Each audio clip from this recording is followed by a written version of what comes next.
Okay, I want to have fun with this episode and talking about the room where it happens. What do I mean by the room where it happens? Where is the room where it happens? The room where it happens is Be the First, the progression program for Black lawyers. If you're mid to senior level and you want to progress within the industry, this is the room you want to be in. And whenever I talk about that,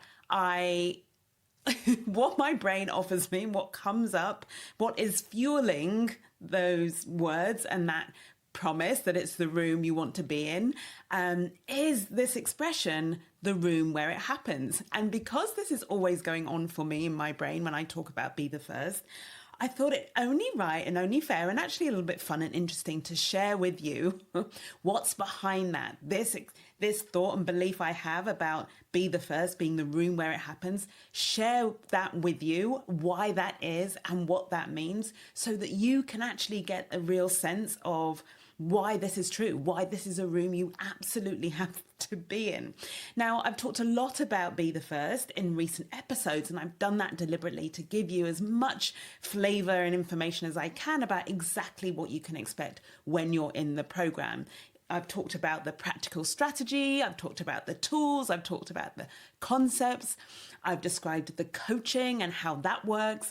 So you've got a really good sense of what's in the program, how the program is set up to make it safe for you, to make the group experience a really empowering one for you. So I've talked about so much. What I haven't covered, and what this episode is my attempt, I say, because I just don't know how this is going to go. It's my attempt is to capture really the intangible, the magical, what's so special and important and magnetic about this room. I think the word magnetic actually sums it up beautifully. To explain why, I'm going to digress. I'm going to talk about Hamilton. So the West End, or the Broadway show that came to the West End, called Hamilton. It's about Alexander Hamilton, who was one of the founding fathers of America. And if you haven't seen Hamilton, then I don't know what to say. Just go and see it. Will you please just go and see it? It is absolutely one of the most extraordinary things I've seen at the theatre ever. I've been and seen it twice. I love it so much. I want to see it again. I listen to the soundtrack sometimes. My boys think that is very weird, but they all agree. I took them to see it one Christmas. It's absolutely brilliant. So I want to take you to this theatre show. It's a musical, and it's called Hamilton, and it's about the founding father, Alexander Hamilton. And all of the cast in Hamilton are Black, for those of you that don't know. And the music is, I want to say I know this is just such a huge generalization, and my children would be appalled. And many of you might be appalled if I just say, and it's Black music. But that's what I'm going to say, because I don't want to get distracted into like talking about the type of the music and the genre. So all you need to know is that there's this amazing show at the theatre. It's an all-Black cast, it's Black music, and it's very uplifting and inspiring. Now, in this theatre show, there is a song, and it's sung by one of the main characters. So one main character is obviously Alexander Hamilton, and the other one is Aaron Burr. And this song is sang by Aaron Burr at a particular moment when he realises that there's been this conversation that has happened in a room, and there's Hamilton there, there's Jefferson there, there's Madison there, there's some of the big wigs are there, and they reach an agreement about where the new capital of like the US is going to be, and how the finances are dealt and all of this stuff. But like some really big, highest level discussions happen in this room, and monumental decisions are made, like life altering, transformative decisions that determine the trajectory or the course of this new place, this new country called America. Okay. Now, Aaron Burr was not in that room. Aaron Burr finds out about the decisions that were made later, after they were made, right? Aaron Burr was not in the room where it all happened.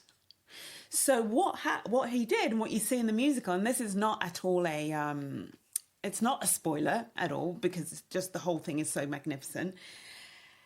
He then sings this song when he finds out what's happened, and he sings a song, and it's called, I think the song is called The Room Where It Happens. It's certainly, that's the chorus.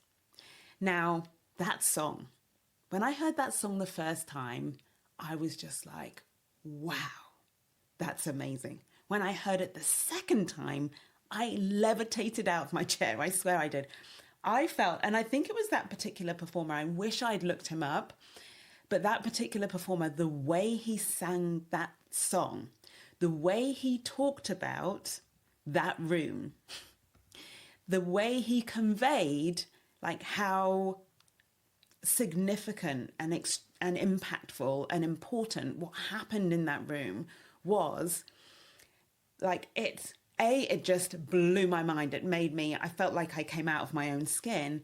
But B, it just created this magnetic, magical, intangible, like, feeling of, like, it really conveyed, all of those things about a room, okay? Whatever was happening in there, the way he sung that song and the words he used really demonstrated, like, it made me want to be in that room. I think that's what I'm trying to say, quite simply. It made me want to be in that room. It made the thought of being in that room, the idea of that room, utterly irresistible. So he sings, I want to be in the room where it happens, the room where it happens, the room where it happens. Okay? So this is, I'm not going to do any more singing on the podcast, not unless it's absolutely called for. But this is the song. Why do I talk about this song? I talk about this song because when I think about Be the First, when I created Be the First, as I have evolved and I keep adding to and then I keep stripping away what's unnecessary and adding more value to Be the First, this is how I think about Be the First, the room. It is the room where it happens. It's the room you want to be in. It's the room where decisions are made. It's the room where there's courage leads. It's the room where confidence is built, where futures are decided, where pathways are set and new pastures, like new adventures, are explored. Like, everything happens in this room. I was coaching a new client this week. This was so fantastic. And if she's listening to this, she'll know. I was coaching a new client this week, and she said to me, I feel like coaching with you is like me walking into a closet. Like, I'm walking into a closet and I'm going to walk out the other side with a cape. If you are the client that said that to me this week, that absolutely made my week, because it was just such a brilliant way of describing the transformation that happens for you in the coaching room when you're coaching with me, right? And the Be the First room is that closet. It's where you come and something happens and you leave with a cloak. So good. I love it so much. But the point is, this is the room. It is where it happens. And I am so excited to share with you my vision for the room and the reality of this room. It is both those things. It's what you will find when you join, and it is my vision for that room is that it will just become even more so. It will become so compelling, so irresistible to you that every Black lawyer in the world will want to be in it. Like, every one of you will want to be part of it. Not because it's about working with me, but because it's about who you become being in that room, and who collectively we as a community become being in that room. What's possible for us as a community when we enter into and we're in this room. So this is what I want for you in Be the First, and this is what I'm sharing in this episode. So I had an interesting experience of this myself in regards to a different room. Around about the same time I went to see Hamilton the second time round. Now, some of you will know I am part of, so my coach is in the US. I'm part of a high-level coaching mastermind in the United States. It's very exciting, very apt, of course, talking about Hamilton the movie. And this is a big room. It's a big room. This is a room where when I first walked in, I felt very, very, very small. And that's not because I went in thinking, oh, I'm small generally, because as you know, I'm someone who have built and am building my confidence. I have great tools, great strategies for overriding, for leveraging my imposter syndrome when I experience it. It's not that I don't experience it. I'm just really good now of knowing what to do when it comes up. So I arrived in this room with some really great tools and a very, I want to say, elevated self-concept, by which I mean in really great recognition of the success I had achieved at that point. So I didn't go in like just feeling small because I feel small all the time. I went in feeling quite big actually at the beginning, and then I was in this room and realized quite how big this room is. It was huge. All of the top coaches building very big coaching businesses. So I first of all, what I will tell you is my first application to get in this room was rejected. So that was very interesting and extraordinary and challenging. There was a lot of processing of that failure. But then, of course, and as I teach you to do and be the first, I went for it again when I know what I want. And I'm willing to fail, and I'm willing to ask for it again, and I'm willing to keep going and to try harder. It is one of our superpowers, and it's one of the ones you already have, and I just help you and be the first to tap into that. So I used this superpower and I tried again and I got in the room, and it was just such a big deal. And I'm just sharing this with you because how I felt going into that room and being in that room, it was for me so magnetic. It was so irresistible. I could see what was being created in that room and I wanted to be part of it. And this is how I want you to feel. That experience that I had, I want you to have this experience when it comes to be the first. And some of the ways in which I describe it to you in this episode and the way I talk about my vision for it, I'm no doubt that it's going to light that fire for you. Even if it's just like a pilot light, it's going to spark something in you, and I'm so excited for you. Okay, so let's talk about, quite simply, what happens in the room that makes it so irresistible and compelling and essential, and why it's the room you absolutely want to be in. Here is why. What we're doing in this room. By the way, this is aside from the coaching. This is aside from the you achieving your goal. This is aside from you transcending your goal, although it's related to that. That was the episode I did 2 episodes ago. I think it was number 56, Transcending Your Goal. If you haven't listened to that, I highly recommend you do that because that will give you a flavor of what happens in this room and what we do. But in addition, if I can say, beyond the coaching and the skills I teach you and the concepts I introduce you to and the tools that I give you, what is going on, what's happening, I want to almost say bubbling up beneath the surface. While we're doing the coaching bit, this is what is happening the whole time. Every time you show up to be coached, every time you talk about being coached, being and be the first, every time you think about and identify as a Black lawyer who wants to succeed in a white world, who wants to progress within the industry, this is what we are creating, this is what we are building, this is what is bubbling up beneath the surface. We are changing the industry, the legal industry. We're changing it from the inside out. We are being the change we want to see.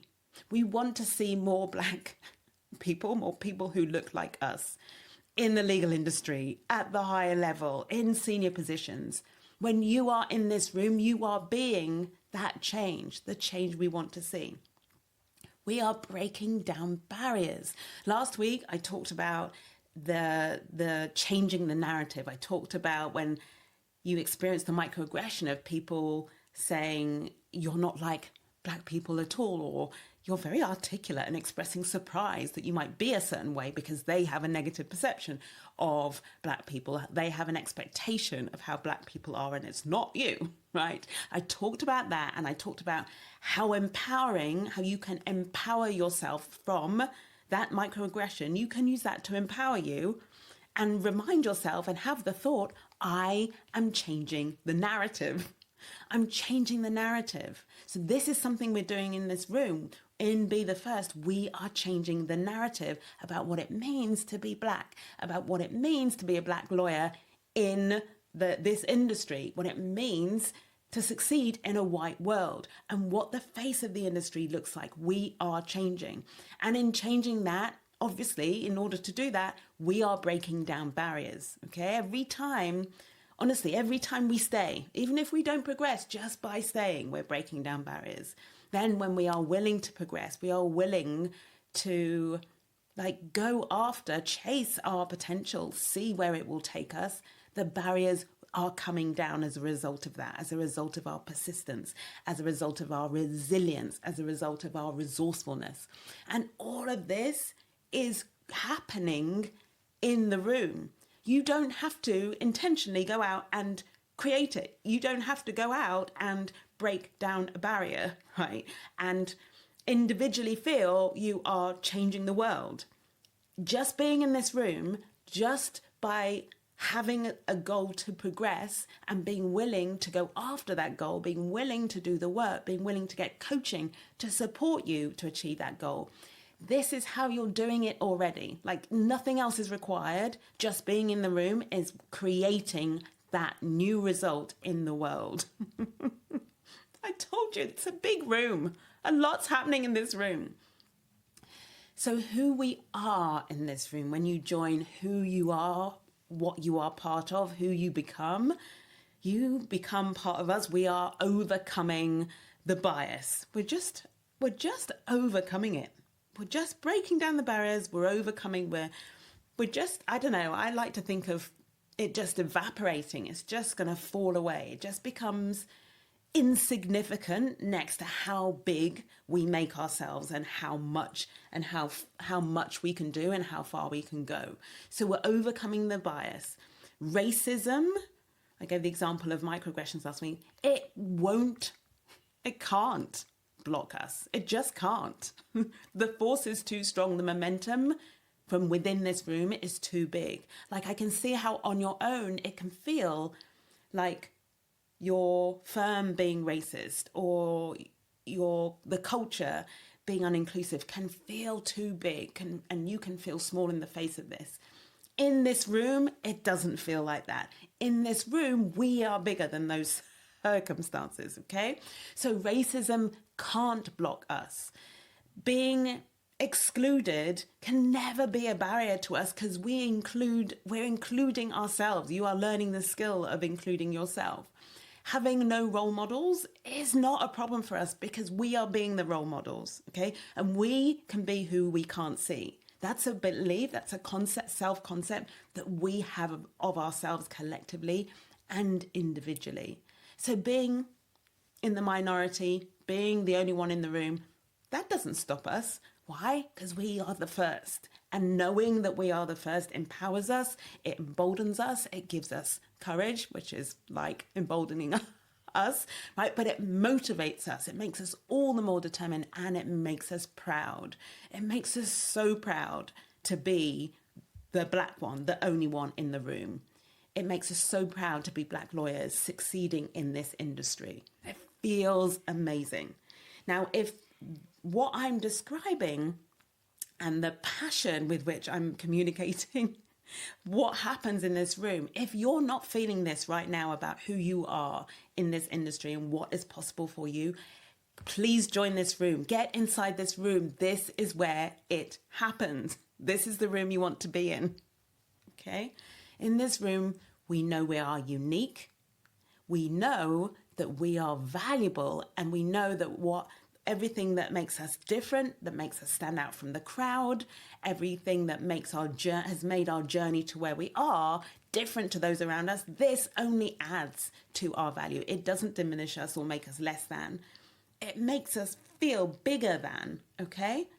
I know a lot of you are there thinking, I didn't take the conventional path to being here. Oh, I took this route and everybody else went this route. I'm like, exactly. Everybody else went that route. Look at what it took for you.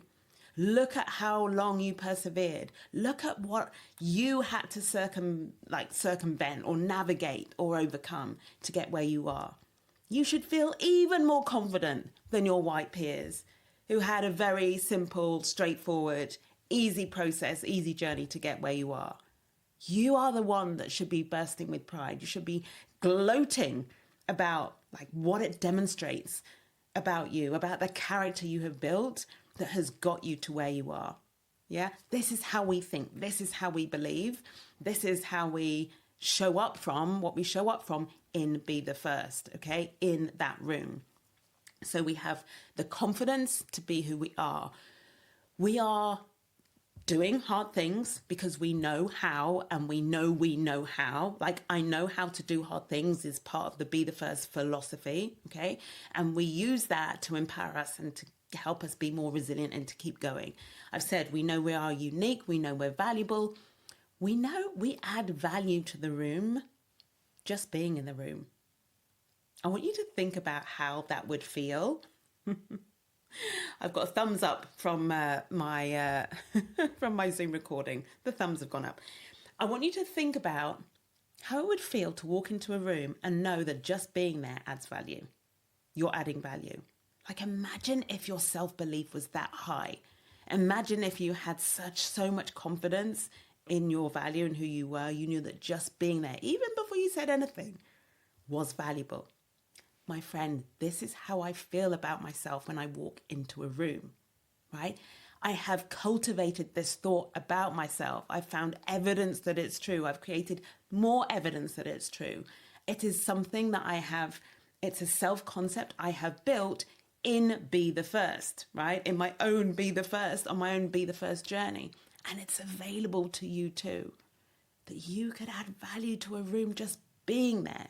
Doesn't mean that I'm not going to be getting you speaking up and articulating that value and showcasing it.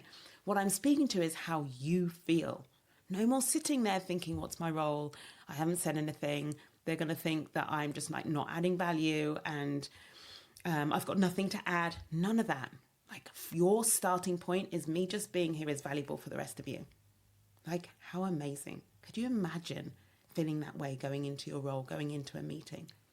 How much more would it free you up to contribute, to serve your clients, to think about what the problem is and actually come up with ideas to solve it, to recall the things that you do know? That's the point about the confidence here. That's the point about powerful thoughts like, I add value to the room just being in the room. It's not so you can sit back there and just go, oh, it's fine, I'm being valuable, I'm just here.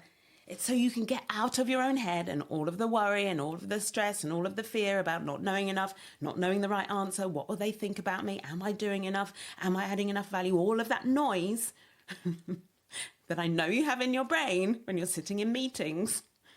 It gets rid of all of that noise and lets your brain just do what it knows how to do, which is solve problems, find answers, recall the critical information, right? Think at a higher level, suggest ideas. All right? This is the quality of thinking that you get from being in the room. It's a quality of thinking and a way of thinking about yourself, because there's two parts there. A quality of thinking about your circumstances, right? About being the only one. Remember, the quality of thinking is, I'm not the only one, I'm the first. That's a core. That's the essence of the Be the First philosophy. And it's a quality of thinking about yourself. I add value to the room just being in the room. Okay? That type of thinking and self-concept, yeah, that's the energy we bring in this room. Can you imagine if you had a dose of this every single week? We meet every week to coach as a group. Imagine having this topped up, being fueled and topped up energetically by this belief system, by a group of people led by me, leading the way, having trodden your path, yeah, blazing the trail, showing you the way, giving you the tools. Can you imagine if you had a dose of that every single week? That being a room that you are in, you are part of. Like, how much more would be possible for you, how your potential would soar. So we're standing out from the crowd. We're stepping into the spotlight. This is what you learn to do in this room and what collectively the world will see us doing, right? This is what they are going to start to notice. I've talked about taking control of the narrative. We're going to own the narrative about Black people. We decide what it is. We decide what other people's perception of us will be. And when that perception doesn't meet who we are, we change it. We change the narrative, remember? So we're challenging those stereotypes. We're blazing a trail. We have fire in our bellies.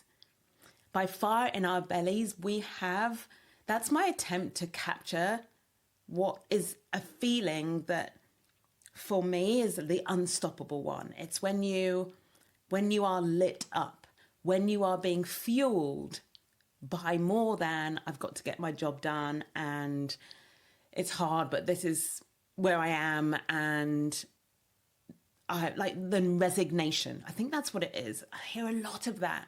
It's the difference between showing up to your job from resignation versus purpose, being fueled by the potential that you are aware of, that you believe in for yourself, being fueled by a desire to fulfill that potential, being fueled knowing that you just going after your goal and fulfilling your potential is going to change the world. That is fuel. That makes it a completely different prospect when you have a tricky boss. It's a completely different prospect when you experience racism or microaggression. It's a completely different prospect when you're not included. If you are fueled by purpose, if you are fueled knowing that you have potential and you want to go for it and see how far it takes you, all of those circumstances become so much smaller and you become bigger. Yeah, this is what we're creating in this room. We aren't taking what we are given. We are creating the results we want. I love that. We're not taking what we're given. Join this room. So it's not about just like, here you go, whatever they're willing to hand to us. We're creating the results that we want. We're being an example of what is possible, an example for our children, an example for our community, right? We are changing the world one Black lawyer at a time. We're not the only ones. We're the first. We are unstoppable. These are all the things I'd written out passionately, just come pouring out of me. When I think about this room, when I think about what it's designed, what I've designed it to do, when I think about my vision for this room, when I can see the impact it is having on those who are already in it. So be the first. I will leave you with this. Is no ordinary coaching program. It is no ordinary group program. I am no ordinary coach. This is Be the First. It's the room where it happens. It's the room you want to be in. So join us. Join Be the First. If you are a mid to senior level Black lawyer, then this is where I want to see you next time enrollment opens. Put your name on the waiting list and be the first to find out when that is. I'll speak to you next time. Bye for now.